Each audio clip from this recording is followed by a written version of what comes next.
araw. Ako si Nathaniel Jan Sringan at ito ang Balitang Pampanitika, ang programang naghahatid ng mahalagang balita mula sa mga dang pampanitika.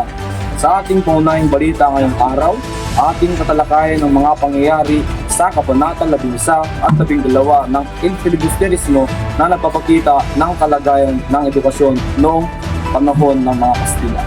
Sa Kabanata 11, tinalakay ng mga pinuno ng pamahalaan at ng mga praile ang kahilingan ng mga mag-aaral na magtatag ng Akademya ng Wikang Kastila.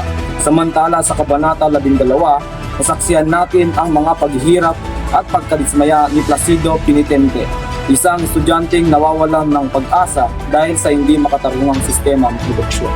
Upang mas maunawaan ang mga pangyayaring ito, narito ang ating mga tagapalita.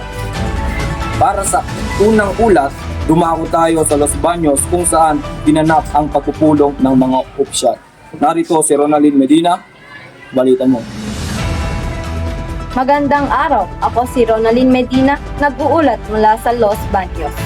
Sa Kabanata 11, nagtipon ang Kapitan General, Padre Irene, Padre Sigila, Padre Camora at iba pang opisyal upang talakay ng iba't ibang usapin ng pamahalaan. Isa sa pinakamahalagang issue na kanilang pinag-usapan ay ang kahilingan ng mga estudyante na magkaroon ng Akademya ng Wikang Kastila. Layunin ng mga mag-aaral na mapalawak ang kanilang kaalaman at magkaroon ng mas mahusay na edukasyon.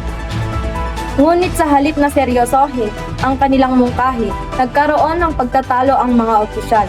May mga praileng tutol sa akademya dahil sa takot na maging mas mulat at mapanuri ang mga Pilipino.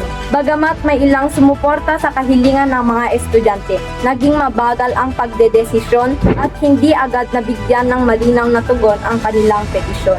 Ipinakita sa kabanatang ito ng kapangyarihan ng simbahan at pamahalaan ay may malaking impluwensya sa sistema ng edukasyon. Iyan ang aking ulat. Tama, Ronaldin.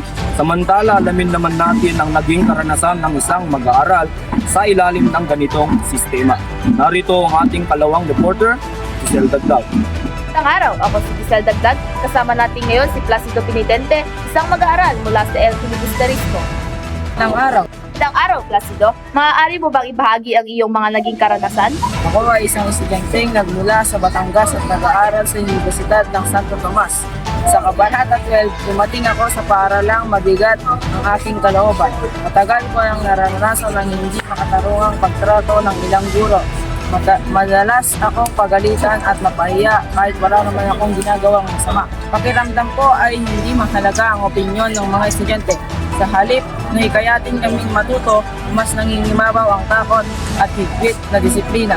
Dahil sa aking naranasan, naisip kong huminto na lamang sa pag-aaral dahil nawalan ako ng pag-asa. Salamat. Ngayon naman ay pakinggan natin ang mga pananaw ng ating mga panauhin. Naman natin ang unang panauhin, isang mag-aaral. Sa aking palagay, mahalagang marinig ang boses ng mga estudyante. Ang paaralan ay hindi lamang lugar ng pag-aaral kundi lugar din kung saan dapat igalang ang karapatan at opinyon ng bawat mag-aaral. Naman ang ating ikalawang panauhin, isang guro. Kulin ng isang guro ay hindi lamang magturo kundi gabayan, unawain at hikayatin ang mga mag-aaral. Mas magiging mabuti ang pagkatuto kung may respeto at magandang ugnayan sa loob ng silid-aralan. Panghuli, makakasama natin ang isang magulang. Ulam, nais namin makapag-aral ang aming mga anak sa isang paralang nagbibigay ng pantay na oportunidad. Malaga ang pagtutulungan ng pamilya at paralan upang maabot ng bawat mag-aaral ang kanilang mga pangarap. Tayo magtapos, narito ang ilan sa mga hamon ng mga mag-aaral sa kasalukuyan. Mataas na gastusin sa pag-aaral, kakulangan sa internet at makabagong kagamitan, maraming proyekto, takdang arilin at pagsusulit, stress, pagod at suliranin sa mental health, bullying at diskriminasyon, kakulangan ng mga aklat, silid-aralan at iba pang learning resources, pagbabalanse sa pag-aaral at mga responsibilidad sa tahanan. Muli, ako si Nathaniel Jan Sringan, kasama sina Ronaldin Medina at Giselle Dagdag. Maraming salamat sa inyong pakikinig. Hanggang sa muli sa Balitang Pampanitikan.